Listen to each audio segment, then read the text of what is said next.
El doctor Alfonso Ruiz Soto es creador del modelo educativo de semiología de la vida cotidiana. Y esta mañana platico con él. Telereportaje presenta la entrevista con Emanuel Civilla. La entrevista. Alfonso, qué gusto poder saludarte y que estés esta mañana en Telereportaje. Muy buenos días. Al contrario, encantado de la vida, Emanuel.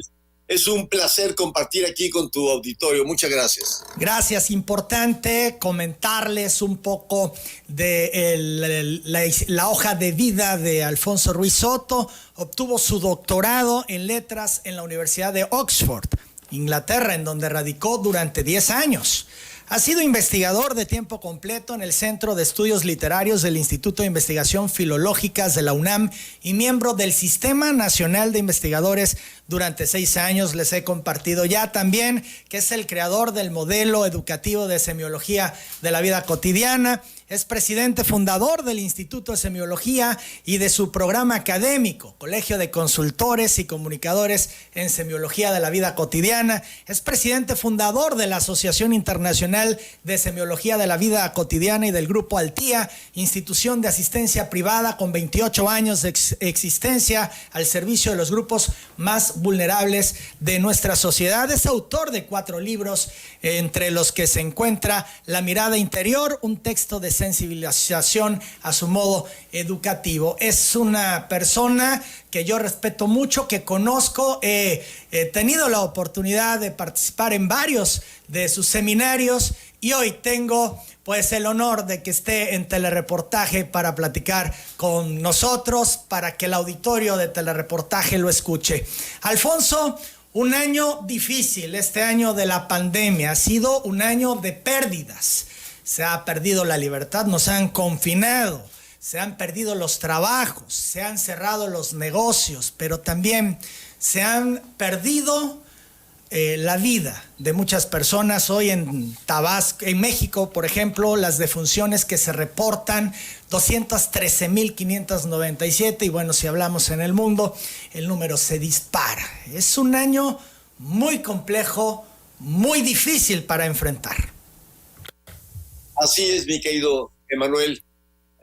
Planteas un recuento que resulta espectacularmente claro, pero que, como todo en la vida, está sujeto a un proceso de percepción, a la forma como podemos percibir todas estas experiencias y cómo podemos ir construyendo un horizonte mucho más promisorio en medio de este caos, en medio de estas pérdidas.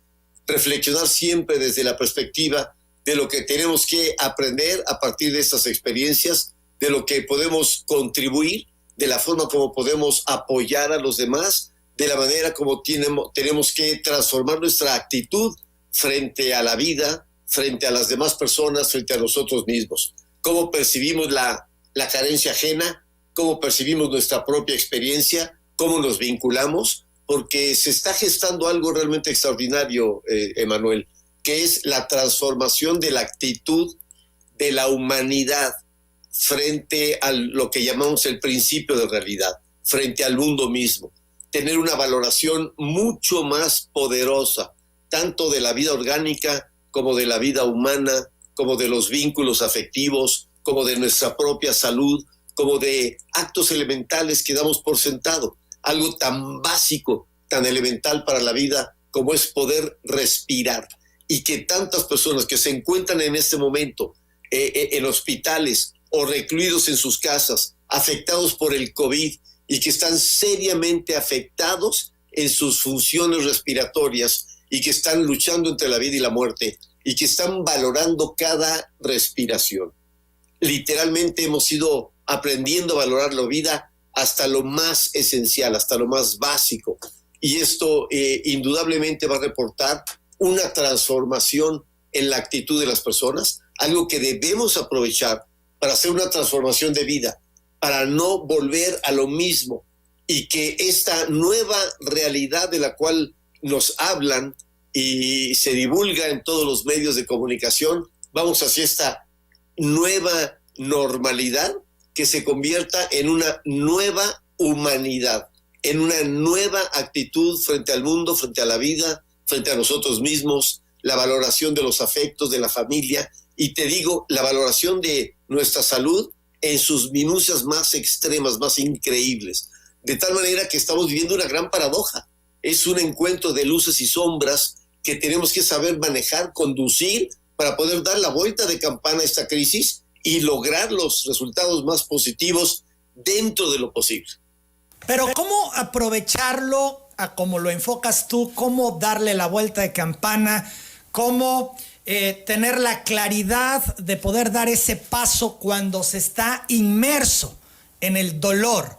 Cuando se podría estar inmerso en una gran depresión, en la desesperanza, en el desánimo. ¿Cómo poder hacerlo cuando estás en esa situación? Claro, es precisamente en esa situación cuando hay que hacerlo.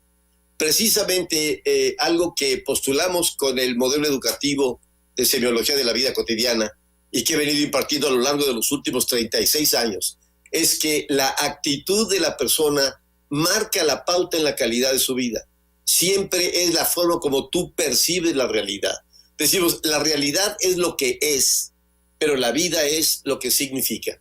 Cuando una persona tiene un genuino conocimiento de su propio ser y puede procesar adecuadamente sus pensamientos, sus emociones y sus acciones, y puede coordinar todo esto en perfecta armonía, va a tener una capacidad de respuesta frente a la vida muy distinta, muy diferente, frente a esto que llamamos el principio de realidad. Es decir, toda persona está inmersa en un principio de realidad.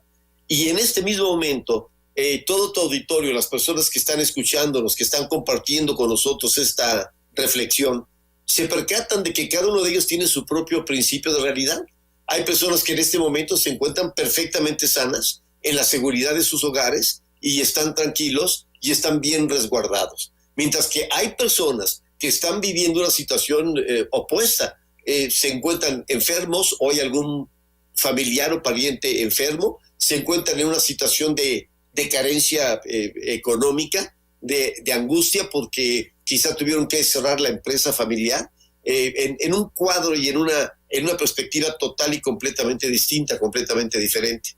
Pero independientemente de cuál sea el principio de realidad de cada una de estas personas, es fundamental mantener aquí lo que se llama distancia crítica y poder mantenernos con una clara visión, con la mayor serenidad, con la mayor lucidez posible frente al principio de realidad, para tener un manejo adecuado de este tipo de circunstancias. Porque de otra manera podemos percatarnos de que tenemos carencia o de que tenemos enfermedad y de repente desesperarnos frente a eso, angustiarnos frente a esa situación, y entonces estamos duplicando aquí no solo el problema, sino la problemática. Esto es algo muy, muy importante, Manuel. Poder distinguir en la vida de lo que es un problema a lo que es una problemática. Toda persona en el mundo, toda persona en la vida, en cualquier momento, no solo en una pandemia, en cualquier momento de su existencia, tiene que resolver dos aspectos fundamentales. Número uno, los problemas. Cualquier tipo de problema que se plantee. Los problemas son situaciones prácticas que requieren de una solución concreta, que puede ser en un momento dado desde un problema trivial, como puede ser una llanta ponchada, se poncha la llanta de un automóvil, es un problema. Pero la problemática es mi actitud frente al problema. Es decir, yo puedo responder frente a esa llanta ponchada en una forma tranquila, armónica, inteligente, simplemente resolviendo el problema. Me aplico a la resolución del problema. ¿Qué tengo que hacer? Cambiar esa llanta, parcharla, resolver la situación si ya no puedo conducir mi vehículo, solicitar un taxi, lo que sea. Y resolver el problema. El problema requiere de una acción concreta, eficiente, puntual para ser resuelto. Pero la problemática es mi actitud frente al problema. De tal manera que yo puedo ponerme furioso, insultar, patear la llanta, hacer un coraje enorme porque se ponchó la llanta. Y entonces no solo está la llanta ponchada, sino que está afectando y está alterando mis emociones, está destruyendo la calidad de mi vida. En ese momento, imagínate, me pongo a sufrir porque se ponchó la llanta. tenemos que tener aquí una clara comprensión, no perder la serenidad y no perder la lucidez. Poder distinguir muy bien entre problema y problemática. Con respecto a los problemas, los que sean, de cualquier índole, hay que resolverlos. Por ejemplo, el COVID en sí, en general, es un problema, no es una problemática. El COVID es un problema que requiere de una solución científica, médica, y que requiere de todo el apoyo y decisiones de políticas públicas inteligentes para el tratamiento de la pandemia, para todas estas decisiones que se han ido tomando sobre lo que entraña este confinamiento y poder abordar ese confinamiento con políticas inteligentes en una forma gradual, en una forma manejable, porque es absolutamente imposible detener el mundo. No se ha podido detener al extremo a lo largo de toda la pandemia. Cuando dicen, a ver, confinamiento total, universal para todos, entonces que los médicos no salgan de su casa, que las enfermeras no salgan de su casa, que los transportistas no salgan de su casa, y paralizamos el mundo y generamos una hecatombe, una destrucción total.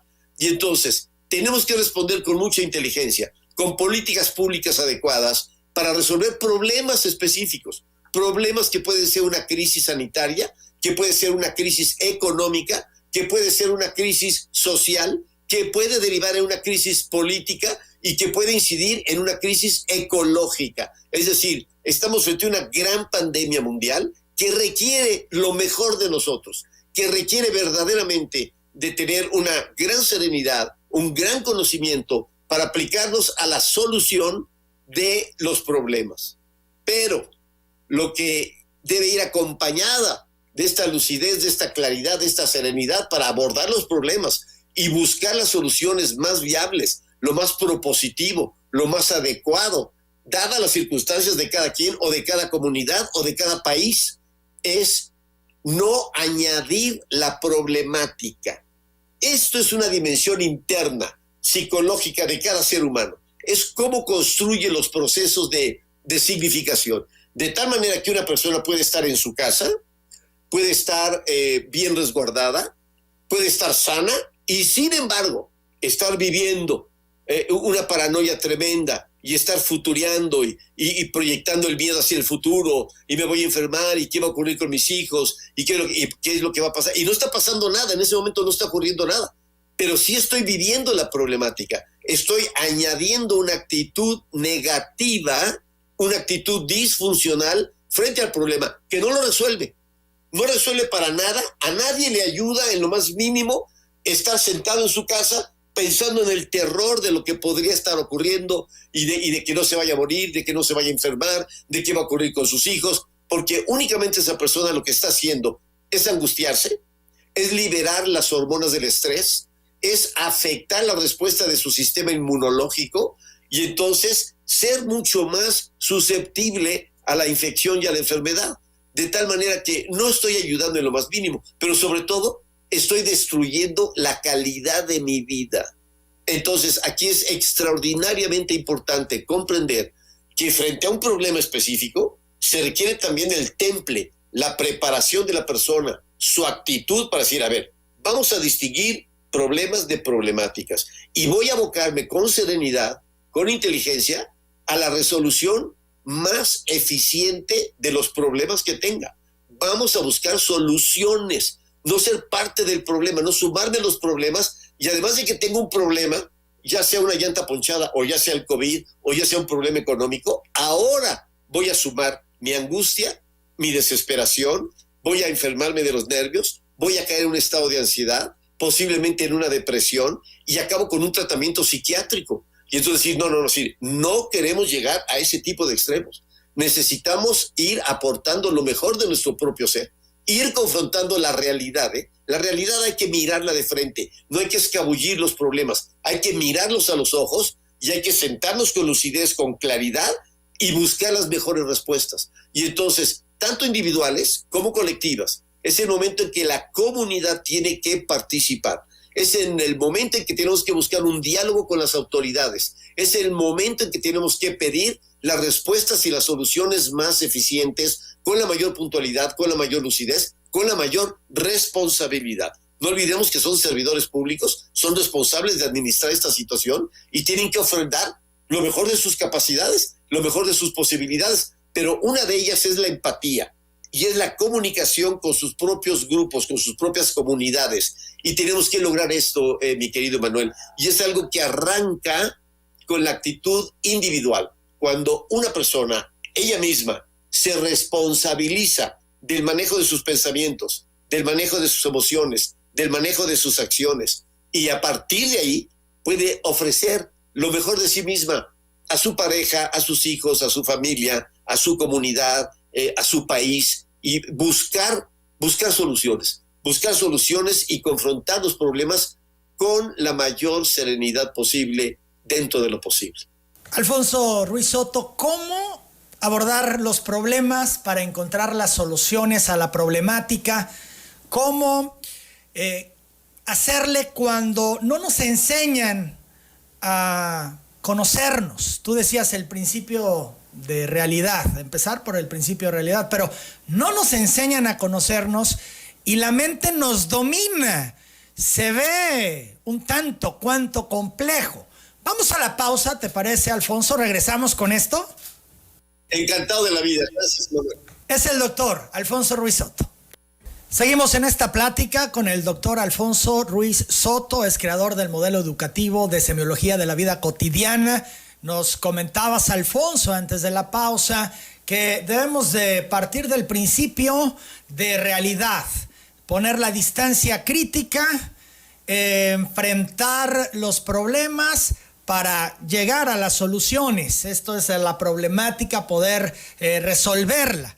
Pero yo te cuestionaba que si no es muy complicado cuando no nos enseñan a conocernos, no nos enseñan a detenernos y a pensar las cosas y a valorar las cosas en su justa dimensión. Pero todavía más allá, cuando la mente se apodera de nuestros pensamientos y nos domina, y cuando venimos arrastrando, tal vez desde hace muchos años, cosas que nos pasaron y que por supuesto que inciden y que en los momentos de crisis pues se encuentran el punto para florecer y para hacernos más daño, para hacerse presentes. ¿Qué nos puedes decir, Alfonso? Así es correcta tu observación. Y el punto crítico radica en el conocimiento de uno mismo. Y este punto crítico señala una carencia descomunal en el sistema educativo a nivel mundial, no solo en México, a nivel mundial. El sistema educativo a nivel mundial tiene un agujero negro en el centro, algo verdaderamente catastrófico. Las personas en los sistemas educativos tradicionales aprenden muchas cosas, y muchas cosas de una gran utilidad. Reciben muchísima información, pero estudian física, química, historia, geografía, etcétera, una serie de temas periféricos a su propio ser, y jamás se estudian a sí mismos. Las personas no acuden, no están presentes en su propio sistema educativo. Hay un gran agujero negro, y ese agujero negro eres tú, es decir, es la persona. El único que no ha estado presente en su propio sistema educativo es uno mismo. Vamos a la escuela y aprendemos muchas cosas, pero nunca en la escuela nos han situado en una estructura en donde nosotros podamos estudiarnos a nosotros mismos, es decir, explorarnos y conocernos, conocer realmente cuáles son nuestros potenciales, cuáles son nuestras posibilidades, saber exactamente lo que estás planteando, cómo se maneja el pensamiento, cómo se manejan las emociones, cómo se maneja la sexualidad, cómo se maneja el cuerpo, cómo puedo apoyar a todo el funcionamiento de mi potencial instintivo, a todas mis funciones biológicas internas, es decir, de qué manera yo puedo contribuir a que mi ser viva en mayor armonía, en mayor plenitud, con mayor salud y pueda desplegar con mayor eficiencia su creatividad, su respuesta, su calidad de vida. Esta notable ausencia es verdaderamente catastrófica. En semiología de la vida cotidiana invertimos la perspectiva y pusimos a la persona al centro de su propio proceso educativo. De tal manera que cuando una persona acude a este modelo educativo de semiología de la vida cotidiana, la persona queda situada frente a sí misma, es decir, como un espejo frente al otro. Y ahí la persona se estudia a sí misma, se conoce a sí misma, descubre sus capacidades y aprende a conducirse frente a la vida. Lo que damos en este modelo es educación para la vida, pero lo marcas muy bien. Cuando no hemos tenido esa educación, y la inmensa mayoría de las personas, todos los que nos están escuchando, saben que no lo hemos tenido, que nadie le ha explicado exactamente cómo funciona su mente, cómo funciona su potencial racional, de qué manera puede establecer la distancia crítica. ¿Qué es eso de establecer la distancia crítica? ¿Cómo puedo cancelar el juicio? ¿Cómo en el momento en que yo emito un juicio con una carga emocional fuerte, me adhiero al problema, lo empiezo a vivir yo en mí, en carne propia? Y entonces, en lugar de vivir el hecho en sí, vivo el hecho en mí. Y entonces es como si yo trajera toda la pandemia mundial dentro de mí, y todo lo que está ocurriendo en otros países o a otras personas está quejando mi psicología, me abruma, no me permite dormir. Entonces ahora estoy padeciendo insomnio y estoy cansado durante el día y tengo pérdida de apetito o genero apetito compulsivo y estoy irritable y estoy susceptible, y al rato ya estoy discutiendo con mi pareja, regañando a mis hijos o golpeándolos, haciendo barbaridad y media, porque estoy fuera de mí, estoy ya con una tensión que me ha sobrepasado, estoy con un estado de ansiedad permanente y angustiado y preocupado con todo, y además frustrado y con corajes porque quizá no estoy de acuerdo con cierto tipo de políticas públicas que se están implementando, y siento que me privan de mi libertad y que entonces el confinamiento va contra mí, o no, o es para cuidarme y para cuidar a los demás, y hay una gran confusión y hay una gran irritabilidad y no encuentro una ruta de salida, y estoy perdido dentro de mi propio escenario interno de conciencia, sin tener un manejo adecuado de mis pensamientos, sin tener un manejo adecuado de mis emociones, sin tener un manejo adecuado de mis acciones, y estoy sobrepasado. Entonces estoy viviendo genuinamente una crisis, una gran crisis personal, pero que se origina en el hecho de que yo no me conozco a mí mismo. Hay un aforismo que manejamos en semiología de la vida cotidiana que dice: el origen de todos nuestros males radica en la ignorancia de nosotros mismos. Este desconocimiento de nuestro propio ser que va generando un sinnúmero no solo de problemas, sino de problemáticas, y es mis actitudes disfuncionales lo que van destruyendo realmente la calidad de mi vida. Los problemas, el problema en sí, el hecho en sí, no me hace sufrir. Decimos en semiología, los problemas no son para sufrirse, son para resolverse. ¿Qué es lo que me hace sufrir? No el problema, sino la problemática. Es decir, mi actitud frente al problema, la forma como me vinculo yo frente a ese problema, que puede ser real o puede ser ficticio. Yo puedo tener un problema real y tener a una persona que está infectada en casa y decir, bueno, tengo que resolverlo. Y eso se va a resolver con principios científicos, médicos, con buen cuidado sanitario, cumpliendo, en fin, todas las características y el protocolo de salud que tiene que aplicarse, que lo han aplicado muchísimas personas y han salido adelante. Se han infectado del COVID y han salido adelante con cuidados adecuados. Pero si en lugar de resolver el problema, yo lo que hago es quejarme, victimizarme, lamentarlo, angustiarme, pues entonces ni resuelvo el problema y simplemente sumo la problemática y estoy complicando mi vida en extremo. Aquí es donde requerimos de ese conocimiento fundamental, básico, extraordinario de nuestro propio ser, para poder tener lo que llamamos capacidad de respuesta frente al principio de realidad.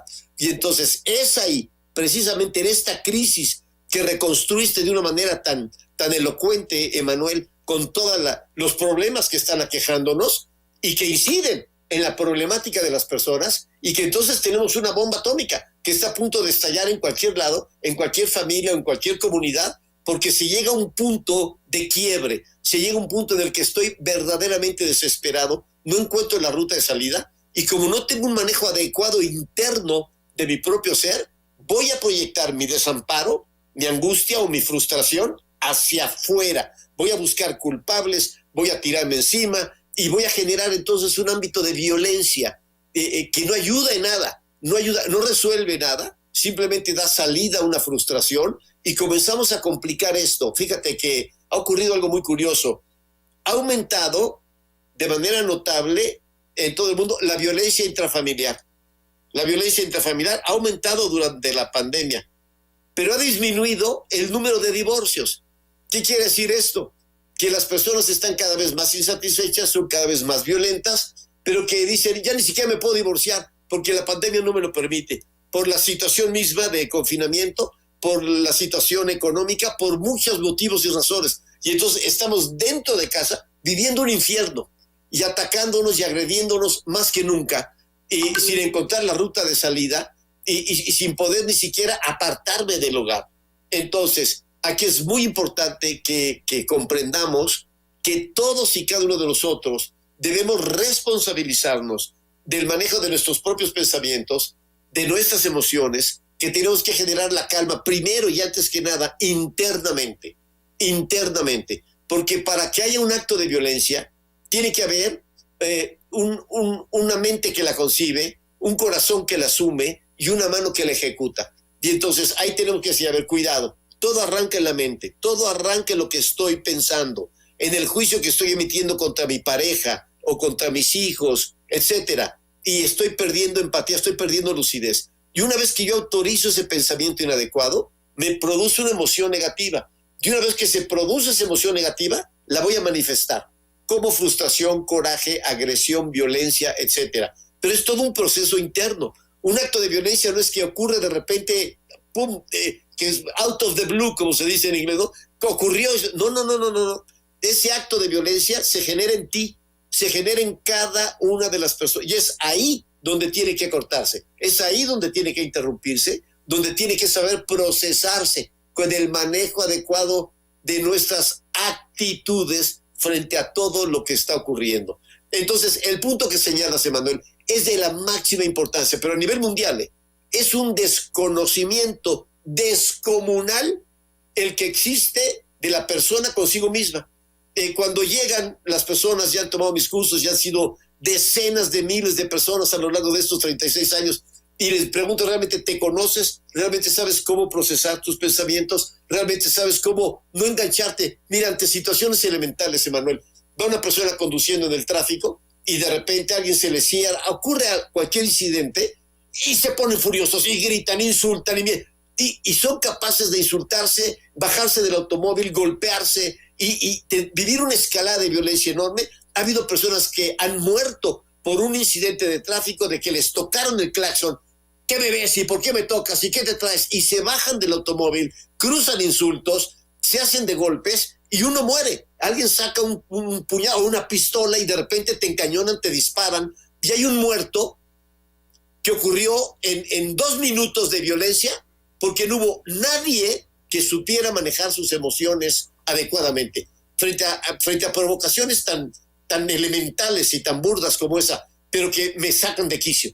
Y no puedo procesar ni siquiera una mala mirada, un claxonazo, un insulto, y no puedo. Y entonces incurro en la violencia, pongo en riesgo mi vida o la de mi esposa o la de mis hijos, porque estallo con esa violencia descomunal, porque no sé cómo conducirme. Y entonces esto que estás marcando, Emanuel, es la raíz profunda de toda la violencia en el mundo entero, Si las personas se conocieran a sí mismas, estaríamos generando escenarios de paz interna, de armonía, de empatía frente al otro, y muy por el contrario, estaríamos desarrollando espíritu de servicio. Es decir, ¿en qué puedo ayudar?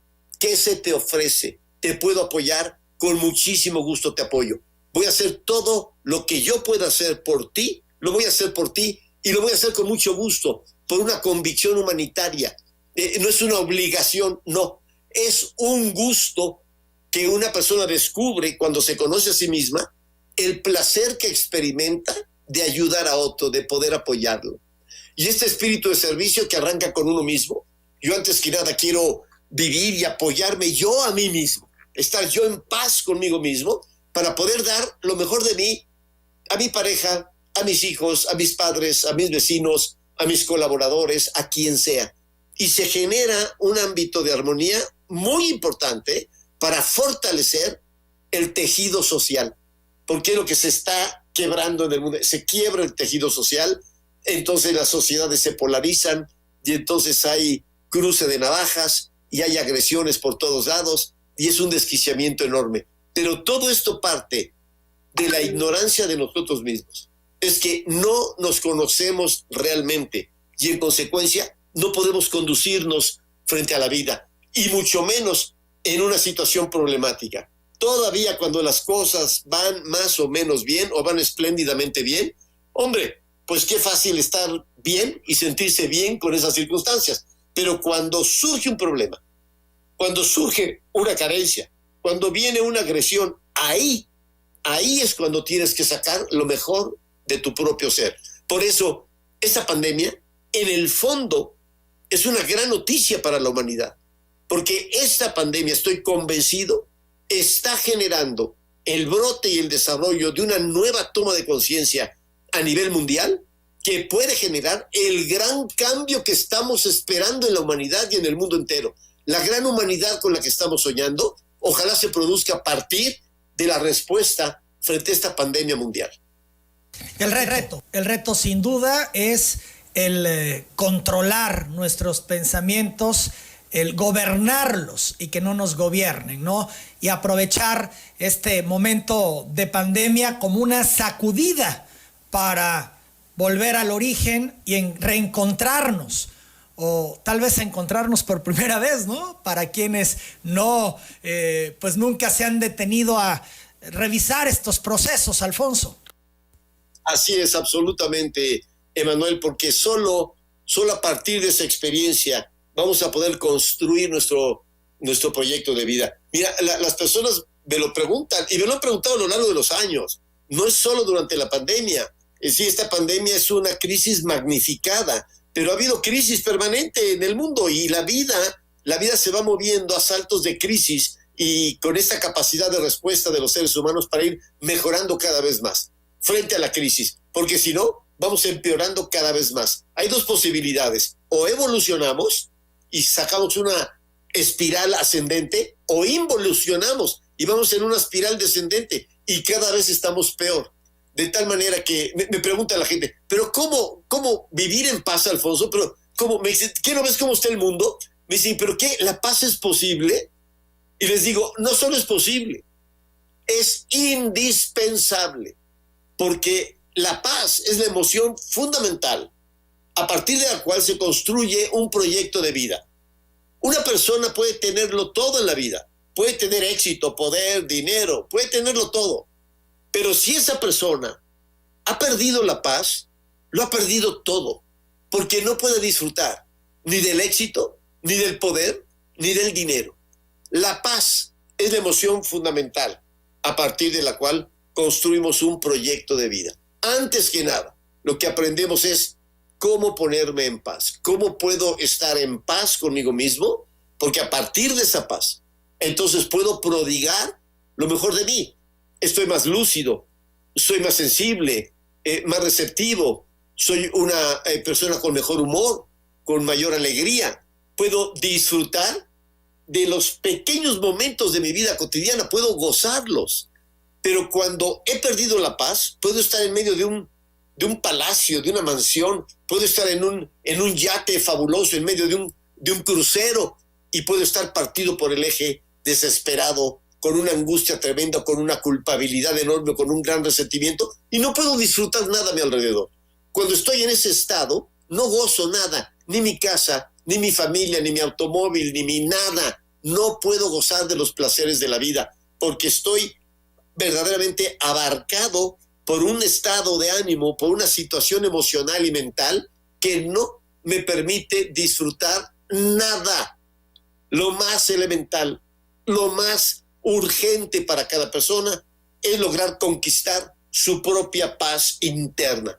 Y a partir de ahí, de esa serenidad consciente, abordar los problemas, los que sean, con respecto a la pandemia, problemas de salud, problemas económicos, problemas con los que sean, pero desde tu serenidad, desde tu paz interna. Nunca reacciones hacia nada si no estás en paz, porque tu reacción va a ser negativa, va a ser una agresión. Puedes insultar a alguien y romper una relación con un insulto, y de repente nos pasamos de la raya, o con un gesto de agresión, o con una bofetada, o con un algo. Es decir, es que estaba fuera de mí, dicen las personas, estaba fuera de mí. O dicen, es que fulanito me sacó de mis casillas. Esa expresión de que me sacó de mis casillas, me puso fuera de mí. Claro, estamos como enloquecidos, vivimos momentos de locura, de breve locura, fuera de nosotros mismos, y cometemos literalmente locuras. ¿Qué queremos? Recobrar la lucidez, recobrar la autonomía de gestión, la paz interna es fundamental. Son las 8 de la mañana, 40 minutos. Alfonso Ruiz Soto, vamos a hablar de los fallecimientos, cómo nos han marcado. Hemos perdido familiares, amigos muy queridos, y esto nos ha lastimado, nos ha dejado una profunda huella. ¿Cómo lidiar con ello? Vamos a la pausa, regresamos, seguimos platicando con el doctor Alfonso Ruiz Soto. La pandemia nos confronta con la muerte, el miedo a morir, pero también el fallecimiento de nuestros seres queridos, de familiares, de amigos. Y por la forma en que se da a la distancia, sin poder despedirnos de ellos, deja una profunda huella imborrable en nuestro corazón, en nuestro ser. Alfonso Ruiz Soto, ¿cómo abordar este asunto de la muerte? Bien, es un asunto de la máxima importancia y de la máxima trascendencia, especialmente cuando incide en vínculos afectivos con los cuales tenemos una profunda resonancia significativa y un vínculo de cohesión extremo, y de pronto se produce la pérdida de ese vínculo, de tal manera que esto genera una crisis mayúscula. Aquí es muy importante comprender que toda crisis, pero especialmente estas crisis extremas con la pérdida de afectos profundamente significativos, genera una crisis en el autoconcepto. Esto es muy importante comprenderlo. Es decir, las personas se sienten no solo heridas, vulneradas, sino que se sienten desamparadas. Hay la sensación de que me falta una parte de mí, algo que formaba parte de mí y que ha fallecido, que ya no forma parte de mí, y entonces siento ese vacío, siento esa angustia existencial, siento ese desamparo. Especialmente cuando la muerte incide en un factor que revela parte de nuestro gran desconocimiento, que es la huella de abandono. Esta huella de abandono que se forma en toda persona desde la infancia profunda, en el momento del parto y los primeros 3 años de vida, se va gestando esta huella de abandono de una manera muy importante hasta los primeros 7 años de vida, la infancia media, y llega hasta la adolescencia. Y es esta huella de abandono que es la conciencia escindida, que ha sido la respuesta que hemos generado frente a las 7 fuentes del sentido de pertenencia o del amor incondicional, que todo ser humano debe de recibir en forma adecuada y experimentar e introyectar en forma adecuada, que son la fuente de afecto, la fuente de apoyo, la fuente de comprensión, la fuente de placer, la fuente de inspiración, la fuente de conocimiento y la fuente de reconocimiento. Cuando una persona recibe estas 7 fuentes, su huella de abandono queda amortiguada de una manera significativa. Pero cuando la persona ha recibido estas 7 fuentes con una enorme carencia, ha habido una enorme carencia de una o de varias o de todas estas fuentes en su infancia primaria, o cuando paradójicamente las ha recibido en exceso, hay una deformación, hay un perfil que se genera en la persona que denominamos huella de abandono. Y esta huella de abandono representa el punto más sensible, más susceptible del sufrimiento humano. De tal manera que cuando se lleva a cabo una pérdida que incide en mi huella de abandono, el sufrimiento es realmente extraordinario. En personas que han trascendido o que han logrado manejar y salir adelante de su propia huella de abandono a lo largo de todo su proceso evolutivo como persona, en la integración de persona, el manejo de estas crisis es de una manera mucho más adecuada, es de una manera mucho más sensible, tolerable, y pueden trascenderla y manejarla en una mejor forma, con mayor armonía, con mayor plenitud. Pero cuando pega, cuando la pérdida de una pareja, de un hijo, de un padre, de un hermano, pega en nuestra huella de abandono, porque estábamos llenando nuestro propio vacío interno con alguien más, y nos adherimos y nos apegamos a esa persona, la pérdida es enorme, es extraordinaria. Aquí de nueva cuenta, Manuel, nos topamos con un problema educativo, porque también una persona en su proceso de desarrollo de conciencia, a través de un sistema educativo adecuado, nos preparamos para reconciliarnos con la muerte, no solo con la muerte de alguien más, sino con nuestra propia muerte. Comprender que la muerte es connatural a la vida, que es un proceso connatural, que vida y muerte van ocurriendo simultáneamente. Es esta gran paradoja. Cada día que vivimos es un día más de vida y simultáneamente un día menos de vida. Vamos restándole a los días que nos quedan de vida y vamos sumándole a los días que hemos vivido. Y sumamos y restamos al mismo tiempo. Vida y muerte coexisten a cada momento de nuestra existencia, hasta que llega un punto final y vivimos esta experiencia que llamamos la experiencia de última frontera. Frente a esta pérdida, es absolutamente crucial poder vivir un duelo, pero poder vivir este duelo con toda la profundidad, con toda la plenitud, porque las personas logran, a través del proceso de duelo, encontrar la ruta de salida. Esto es muy importante que se comprenda, porque hay personas que sienten que frente a esta pérdida contundente, categórica, de una persona amada, porque la muerte tiene esa contundencia total, que es irreversible, que es un acto definitivo y que ya ocurrió de una vez y para siempre, la persona ha muerto, y entonces frente a este hecho contundente, la mente se resiste a vivirlo, a aceptarlo, y va generando un duelo postergado, lo que se llama el duelo postergado. Y entonces las personas comienzan a preguntarse ¿por qué? ¿Por qué ocurrió? ¿Por qué a mí? Yo tanto que amaba a mi hijo, a mi pareja, y le he perdido. ¿Por qué a mí? Etcétera. Entran en una crisis, incluso en una crisis religiosa, metafísica, le reprochan a Dios la muerte de este ser amado. ¿Por qué me haces esto? ¿Por qué me castigas? Y empiezan a complicarse con una serie de emociones que en el fondo son emociones periféricas a la propia muerte y a la propia pérdida. Y son formas en que la persona no afronta el proceso de duelo, lo va postergando. Es algo tremendamente importante comprender que se requiere de un apoyo profesional, de un apoyo tanatológico, este estudio sobre el procesamiento del buen morir, que forma parte del conocimiento de uno mismo, que forma parte de la cultura.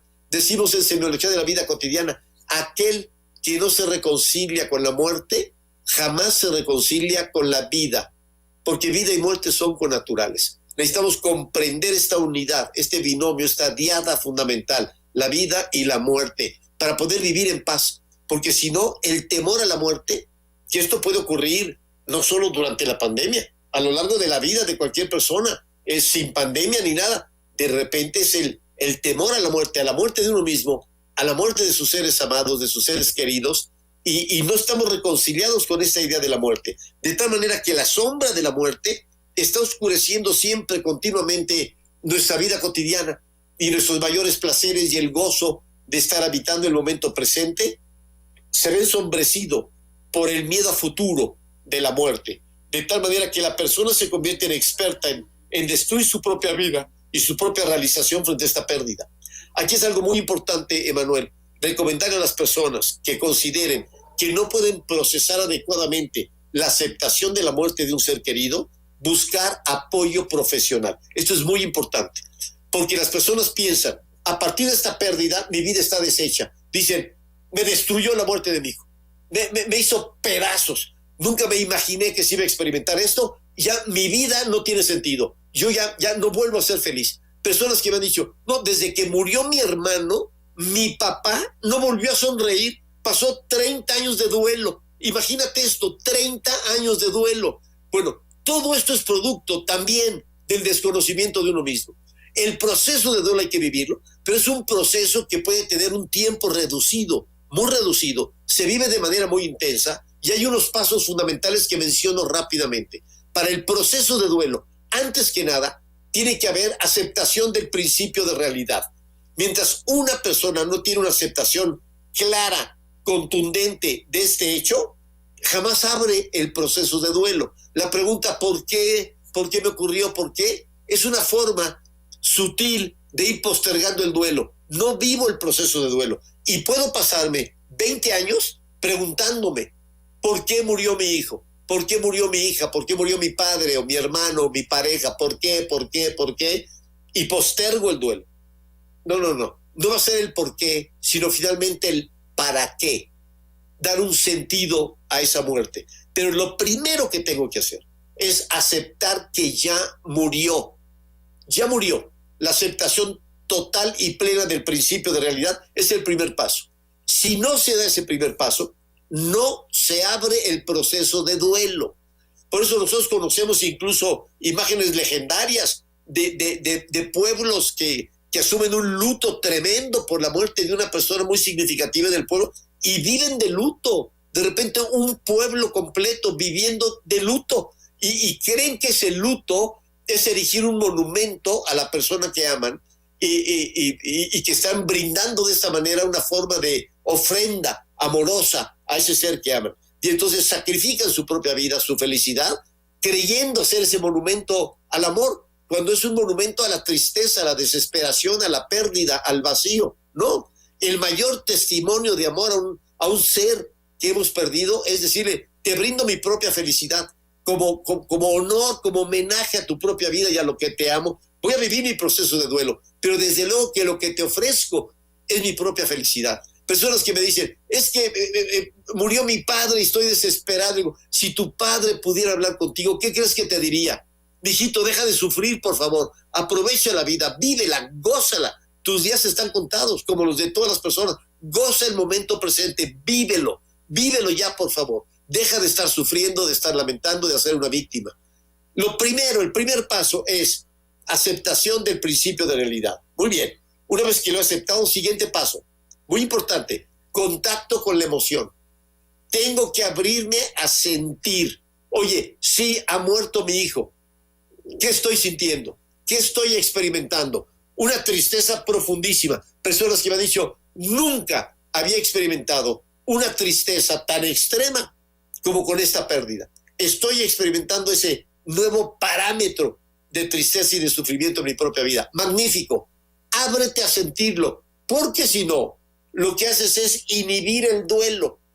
Y entonces, cuando reprimo el duelo, me quedo con esa tristeza dentro de mí, se afecta la totalidad de mi autoconcepto, de mi calidad de vida, voy a ser una persona triste, depresiva, amargada el resto de mi vida, porque traigo este duelo adentro, traigo esta sombra dentro de mí. No, queremos establecer contacto con la emoción, abierta, franca, ábrete a sentir, no va a pasar nada, va a pasar algo muy, muy benéfico. Estableces contacto con la emoción y entonces puedes expresarla. El tercer paso, expresión de la emoción. Sácalo, hay que sacarlo. Es el momento de llorar, es el momento de gritar. Miren, las personas cuando están en duelo se contraen, se reprimen, se achican. Y les digo, no, salte al campo, a caminar, a gritar si quieres en el campo, a vociferar la pérdida. Dale oportunidad a tu cuerpo de que se exprese, de sacarlo todo. Porque es el equivalente, Emanuel, a un vómito emocional. Es como si la persona hubiese comido algo que le está afectando muchísimo. Es decir, estoy viviendo una experiencia que no puedo digerir. No la puedo digerir. Y entonces comí algo que me está enfermando. Muy bien. ¿Qué hay que hacer? Hay que sacarlo. Y entonces la persona en el desahogo expresa con llanto, con grito. Es como un vómito emocional. Vive ese vómito y hay que llevarlo en línea recta. Hay que llorar en línea recta. ¿A qué me refiero? Tienes que expresar la emoción hasta la última gota de ese sufrimiento, hasta la última arcada del vómito. La gente, como si estuviera devolviendo el estómago, y dicen, salió todo. Mira, cuando una persona devuelve el estómago, No es agradable, pero es liberador. Y sabes, ya está saliendo. Ay, qué bueno. Bendice a Dios, ya está saliendo esto. Que salga todo y cuando termina dices, qué alivio, ya salió. Siéntese fisiológicamente, emocional. Acabé mi vómito. Es el momento de enjuagarse, de tomar un poquito de té de manzanilla, tranquilo. Ya salió todo.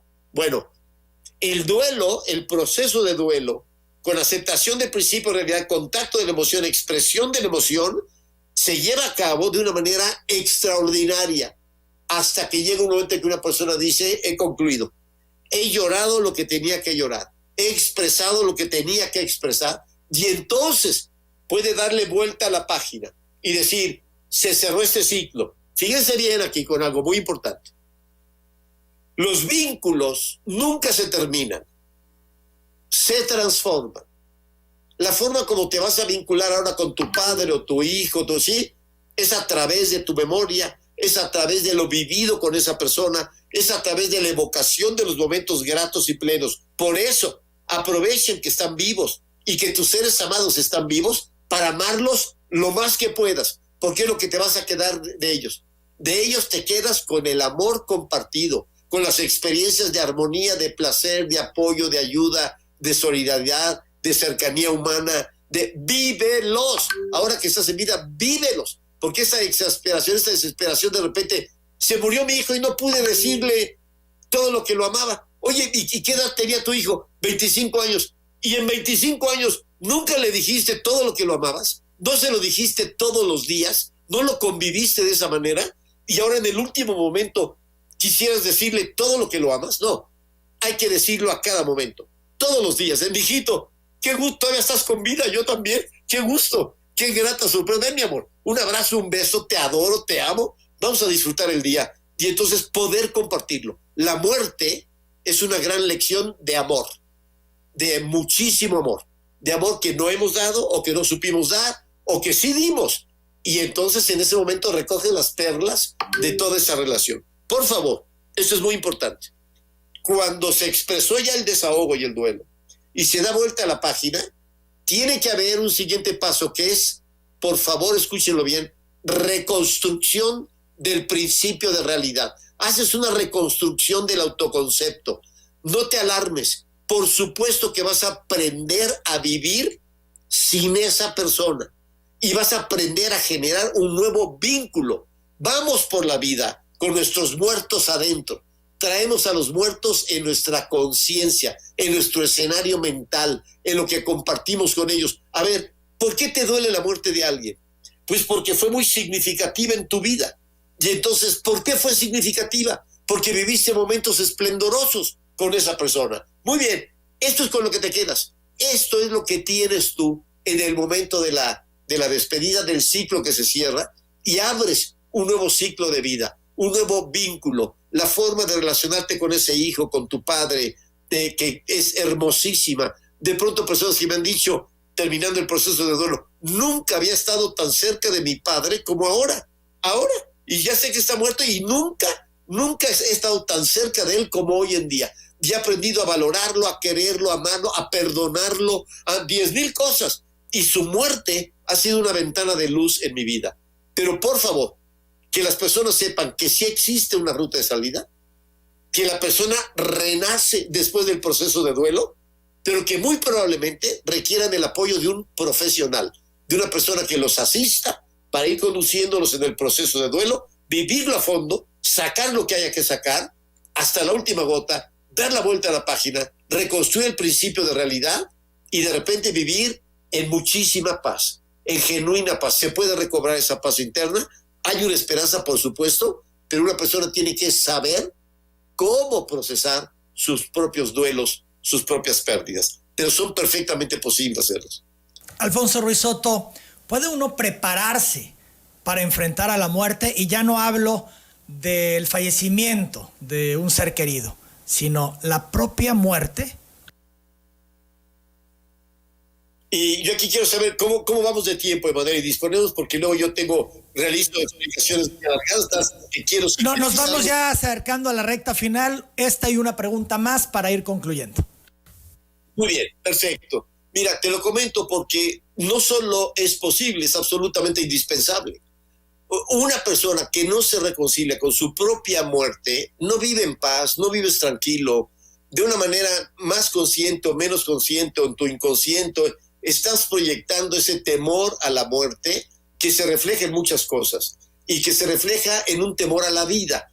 Y entonces no quiero viajar o no quiero realizar ciertas actividades, no me vaya yo a morir o no me vaya a pasar esto. Y entonces comienzo a inhibirme en la vida y mi vida comienza a estar atrapada, cautivada por la idea de la muerte.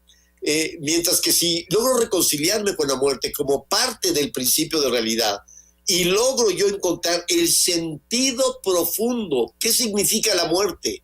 La muerte no significa nada. La muerte, ¿qué es? ¿Es el último punto y final o son puntos suspensivos? ¿Qué significa la muerte? Y viene el cuestionamiento más profundo en la vida de una persona, el más íntimo. ¿Hay vida después de la muerte o no? ¿O es una ilusión, es una ficción?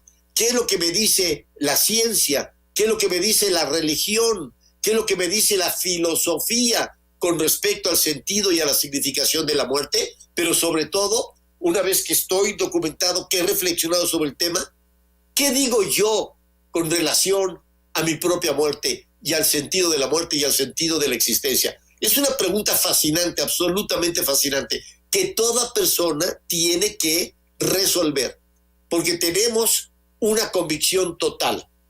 Aquí estamos, hoy por hoy existo, aquí estoy, y otra convicción total, algún día voy a dejar de estar. Y entonces tengo esas dos certezas, hoy existo y mañana no sé.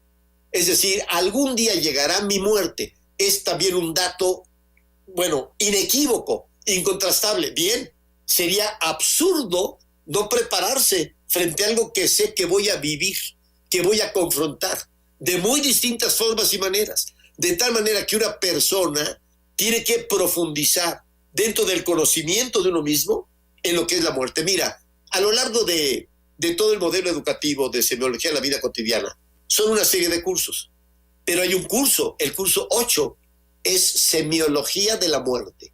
Es decir, dedicamos todo un curso a comprender el sentido de la muerte, qué significa la muerte, qué significa la muerte de los demás en mi propia vida, cómo se vive el proceso de duelo. El proceso de duelo suele vivirlo de una manera muy simple y no se comprende que el proceso de duelo abarca todas las pérdidas. No es nada más la muerte de una persona, puede ser la muerte de una empresa, puede ser la muerte de una parte de tu cuerpo, te cortan una mano, puede ser la pérdida de una mascota, puede ser cualquier tipo de pérdida significativa, requiere de un proceso de duelo.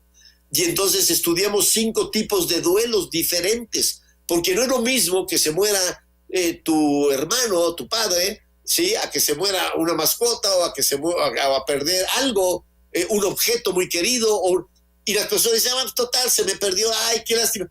Y andamos por la vida con muchos procesos de duelo abiertos, duelos no concluidos, porque ni siquiera estamos conscientes de la pérdida que estamos teniendo y de lo que significa en nosotros. De tal manera que aquí es muy importante repasar todas las pérdidas significativas en la vida de una persona, porque viviendo ese proceso de duelo, alcanzas una paz, alcanzas algo increíble que proponemos en semiología, la reconciliación con tu propio ser. Una persona alcanza la paz cuando se reconcilia profundamente consigo mismo. Fíjate bien, cuando no tienes culpas, cuando no tienes rencores, cuando has logrado restablecer tu paz interna contigo y con los demás, y cuando has logrado armonizarte con la vida y con la muerte, y de pronto estás viviendo tu vida cotidiana con una expansión y una alegría que puedes vivir, por supuesto, en medio de esta pandemia, y decir, vamos a meterle con ganas a los problemas, vamos a resolverlo, pero no voy a apagar mi alegría, no voy a apagar mi deseo de vivir, no voy a amargarme yo y amargar a mis hijos o amargar a mi pareja o a los demás con mis preocupaciones, mis críticas, mi mal humor. No. Quiero, porque los amo, quiero ofrecerles lo mejor de mí mismo. Sé que hay una ruta de salida. Yo quiero comprometerme con mis propias emociones, con mis propios pensamientos, dejar de estar futureando, dejar de estar con reconcomia del pasado, aprender a vivir el presente en una gran plenitud, disfrutar tu desayuno, disfrutar la conversación con tus hijos, hacer ejercicio, trabajar. Les he dicho a todos mis alumnos, tenemos que tener todos los propósitos para al final de la pandemia estar mejor de cuando empezó la pandemia. No es, ay, qué horror, me está llevando la crisis. No. Al revés. Voy a hacer ejercicio, voy a cumplir con mi dieta, voy a leer, voy a cultivarme mejor, voy a prepararme, voy a aprender un idioma, voy a estar más fuerte, más sano, con mayor ímpetu, y voy a estar mejor en todos los sentidos, a buscar recursos económicos, a generar posibilidades nuevas en la vida, hacerlo con un gran emprendimiento, y entonces poder reconciliarnos totalmente, con nuestra propia muerte, con nuestra propia vida, es vivir una existencia plena. ¿Quién es el culpable de todo lo malo que me pasa? Vamos a la pausa, regresamos con Alfonso Ruiz Soto. ¿Quién es el culpable de todo lo malo que nos pasa? De todo lo malo que me pasa. Dios, un ser superior, los demás. Yo soy culpable. Alfonso Ruiz Soto. Mi querido Emanuel, es una pregunta realmente extraordinaria. Nosotros damos un giro a esa percepción en semiología de la vida cotidiana y preferimos hablar de responsabilidad más que de culpabilidad. Entiendo que es la expresión popular y común. ¿Quién es el culpable de todas mis desgracias y de todo lo que ocurre?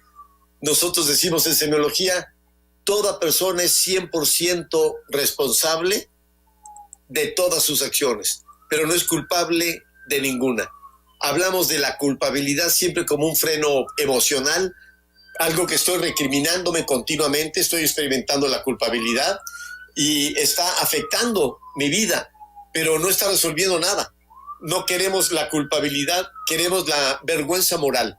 Cuando una persona experimenta la vergüenza moral, entonces experimenta el deseo de cambio, de mejorar en algo que cometió un error o que está cometiendo una serie de errores de manera sistemática, y de repente uno experimenta la vergüenza moral de decir, qué horror, o sea, ni hablar, fue producto de mi bajo nivel de conciencia, ni hablar, pero lo corrijo.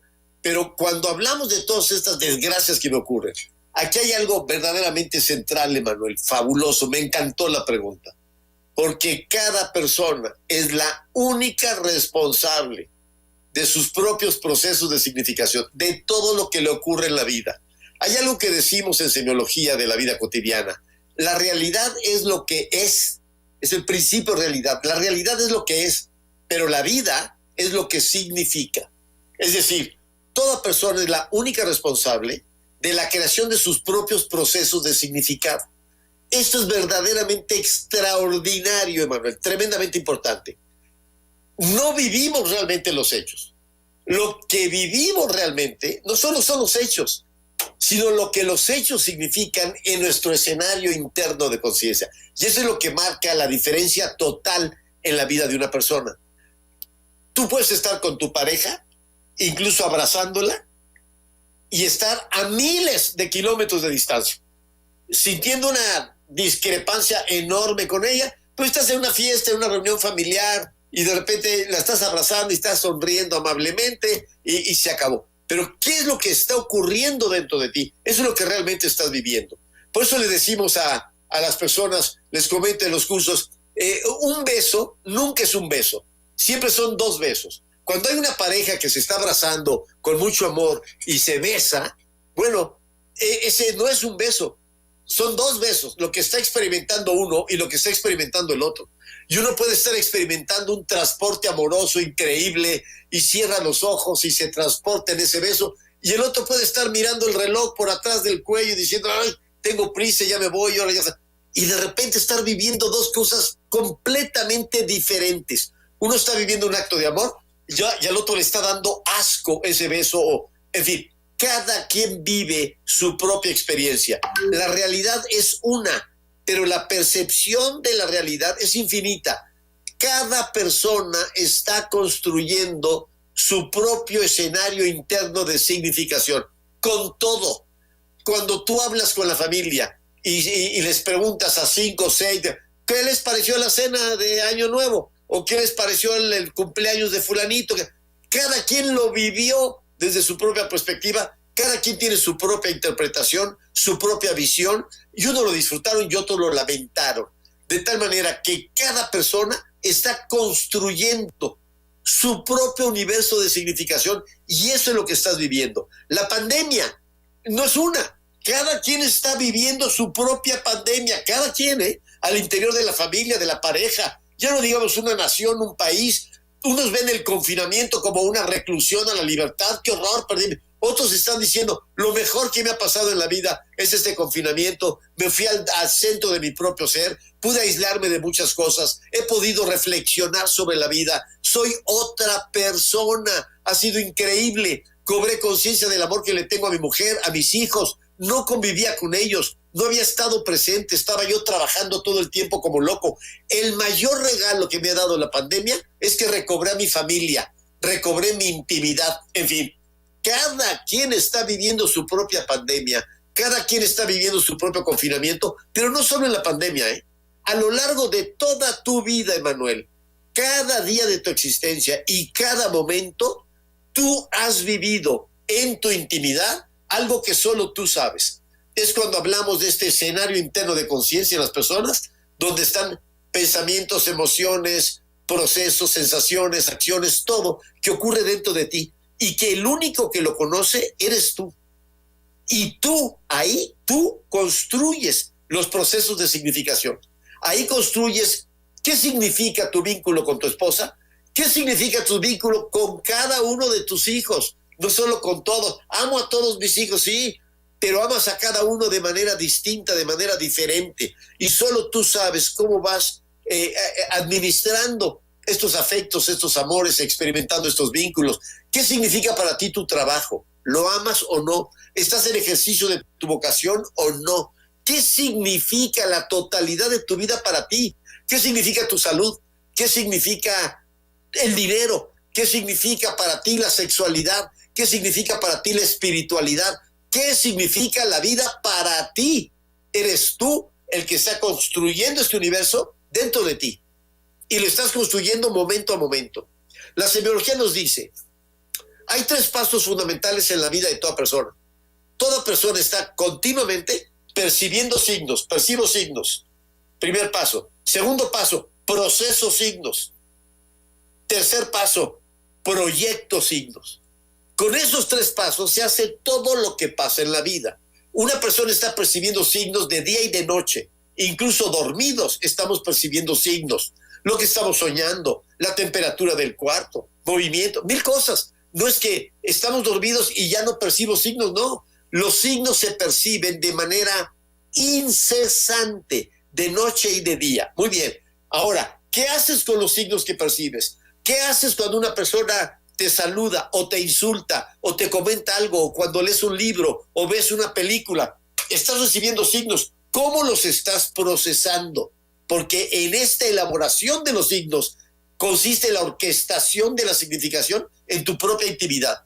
Y dependiendo de lo que tú hayas creado dentro de ti, es lo que proyectas a los demás. De tal manera que una persona puede recibir un regalo. Imagínate, tu cumpleaños, te dan un regalo. Una persona puede sentir una ofensa por ese regalo. Mira lo que me regaló, qué porquería, qué tacaño mi compadre, tanto que lo he apoyado, mira la porquería que me da de regalo, ¿qué se cree este bárbaro? Y te ofendes por el regalo. Otra persona con ese mismo regalo dice, gracias, qué bárbaro compadre, te acordaste de mí, tuviste este detalle, te lo agradezco, dame un abrazo, ven acá. Y es el mismo regalo, el mismo regalo. ¿Cómo lo perciben las personas? ¿Qué significado construyen a partir de ahí? Bueno, te ocurre con todo, con la fruta que estás probando, con la llamada telefónica que estás realizando, con el abrazo que estás dando, con todo en la vida. Obsérvenlo. Todo lo que estoy experimentando es percibir signos. Estoy procesándolos. ¿Cómo los estoy procesando? ¿Realmente qué significado estoy creando? Porque a partir de ahí es lo que voy a compartir con los demás. Y entonces es lo que le voy a dar a mis hijos, a mi pareja, a mis socios, a mis vecinos, a todo lo que está ocurriendo dentro de mí y que estoy proyectando. Pero entonces aquí viene la creación de los procesos de significación, Emanuel. Por eso el único responsable de todo lo que me ocurre soy yo. porque una misma persona puede estar viviendo un cáncer y ha acompañado a muchas personas en enfermedades terminales a lo largo de estos 36 años de consulta. Y muchísimas personas que han dicho, lo mejor que me ha ocurrido en la vida es que me diera cáncer. Cobré conciencia de tantas cosas, me sensibilicé, recobré el sentido de mi vida, 10,000 cosas.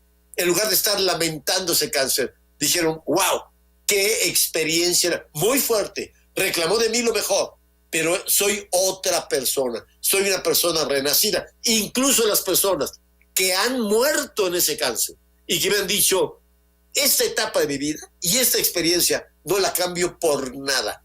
Logré una percepción de mi espiritualidad como nunca antes en la vida. Descubrí el sentido de la existencia. Logré reconciliarme con todos y despedirme de la vida en perfecta paz y armonía gracias al cáncer. Porque si no me da, yo me muero trabajando, me muero como loco trabajando y corriendo y nunca me enteré qué significaba la vida, qué significaba para mí mi familia o mi propia existencia. Este cáncer fue un gran regalo de la vida. En fin, el cáncer es cáncer, punto. ¿Quién lo vive? ¿Cómo lo vive? ¿Qué es lo que significa para ti? Eso es lo que marca la diferencia. Entonces, por eso, este conocimiento de uno mismo es fundamental para tener una mayor capacidad de respuesta frente al principio de realidad, frente a lo que me pase, hacerlo con la mayor lucidez, con el mayor amor, en la mayor paz posible. Más claro imposible, Alfonso Ruiz Soto. Son las 9 de la mañana, 26 minutos. Concluyes un ciclo rápidamente. Cuéntanos de ello. Se concluye un ciclo muy importante, Emanuel. Cerré el ciclo de cursos presenciales que he venido impartiendo a lo largo de 36 años y veníamos ya preparando la apertura de nuevo ciclo virtual porque es lo que pide hoy en día la globalización y ser capaz de poder poner estos cursos al alcance de cualquier persona. Realmente poder vivir este ciclo fue un privilegio, haber vivido estos 36 años impartiendo los cursos en vivo de semiología de la vida cotidiana, estos cursos presenciales, pero pues siempre por más personas que cupieran en el auditorio, queda uno restringido siempre a la fecha, a ese lugar, queda disponible de esa manera. Y además, pues algún día yo también ya no voy a estar aquí, yo tenía que dejar preparado esto que considero, mira, han sido más de 40 años de investigación en estos temas, y entonces poder ofrecérselos a las personas, poder obsequiarlo. Ahorita que estamos viendo estas imágenes, me emociona ver todo lo que compartimos siempre en los auditorios, en el escenario, las personas buscando el conocimiento de sí mismos y encontrar esta ruta de salida, pues no tengo más que mi más profundo agradecimiento. Pero ahora todos estos cursos quedaron en línea, están en semiología.online, estos cursos están en línea y son accesibles para cualquier persona que pueden verlos en sus teléfonos, en sus tablets, en sus computadoras, y es algo hermosísimo poder compartir todo este conocimiento, a volverlo accesible a todas las personas. Y además, hoy más que nunca, durante la pandemia, ofrecimos un descuento descomunal. Tratar de volver estos cursos accesibles a cualquier persona, porque sabemos que ya hay un punto clave. En el conocimiento de nuestro propio ser está nuestra capacidad para poder vivir una vida plena, una vida en paz, poder aportar lo mejor de nosotros mismos a cualquier persona, bajo cualquier circunstancia. Ese sería el gran objetivo, mi querido Manuel. Así que estamos celebrando la apertura de este nuevo ciclo porque ahora ya están disponibles en todo el mundo. En Latinoamérica tenemos alumnos en muchas partes, en España, hispanoparlantes, en Estados Unidos, en Canadá. Tengo alumnos en Europa, en Alemania, en Francia, en España, en fin. Entonces es una maravilla porque ya vamos más allá de las fronteras mexicanas. Así es, yo tuve el privilegio de acudir a varios de tus cursos. Teníamos que trasladarnos a Ciudad de México, disponer de una agenda para poder tomarlos, pero siempre convencidos de que valía la pena. Sin duda nos ayudó mucho y te agradezco. Aprovecho en esta ocasión que pues se concluye un ciclo y se inicia una nueva etapa para darte este reconocimiento. Bueno, en mi caso que tuve oportunidad, Alfonso, de acudir a estos cursos. Muchas gracias. Un placer, un verdadero placer. Muchísimas gracias, Emanuel. Y ahora ha sido un privilegio poder compartir contigo y con tu audiencia esta reflexión en medio de la pandemia. Espero que las personas hayan encontrado puntos valiosos de reflexión para su propia vida. Fíjate, Alfonso, han hablado varias personas. El licenciado Manuel Tellaeche te saluda, te envía saludos. Héctor. Manuel Tellaeche, por favor, un abrazo con todo el cariño a Manuel Tellaeche, amigo de toda la vida, desde la infancia. Héctor Morales Hernández te felicita por esta entrevista, que es tu exalumno de la Ciudad de México y le gustaría ponerse en contacto contigo. ¿Cómo se puede poner en contacto, Héctor Morales? Por favor, que se comuniquen al correo dirección@semiología.net. dirección@semiología.net. Ahí recibimos todos los correos, con mucho gusto. Me han preguntado también dónde pueden conseguir tus libros. Yo mencionaba un par de ellos, si la gente se interesó. ¿Dónde pueden conseguirlos, Alfonso? Pueden solicitarlos también ahí al mismo correo, dirección@semiología.net, para poder enviárselos. Y participar en la página semiología.net. Ahí también viene toda la información sobre los cursos, los temarios, toda la información basta del instituto viene ahí, semiología.net, y los cursos en línea en semiología.online. La profesora María Elena Rodríguez Jiménez felicita a Telereportaje por esta entrevista al doctor Alfonso Ruiz Soto. Le dice que ojalá se repita la entrevista, que lo que está diciendo el doctor es de gran ayuda e instrucción para el auditorio. Sí, por supuesto, estaremos haciendo un resumen y además estará disponible en nuestras redes sociales y en el portal de noticias de esta entrevista. También María del Rosario Ramos felicita a Telereportaje por esta acertada entrevista al doctor Ruiz Soto, que es de mucha ayuda. Alexis Miguel Lazo Fuentes comenta: para entender el mensaje del doctor Ruiz Soto, él recomienda también leer el libro El hombre en busca del sentido de Víctor Frank para complementar la información del doctor. Sí, yo tuve la oportunidad de leer ese libro y merece mucho la pena. Tomás Morales felicita a Telereportaje porque aborda estos temas, ya que a él le ha servido muchísimo esta entrevista. Nos alegra mucho, Tomás, de eso se trata, justamente por eso yo decía programa especial, porque se trata de ayudar, ¿no, Alfonso?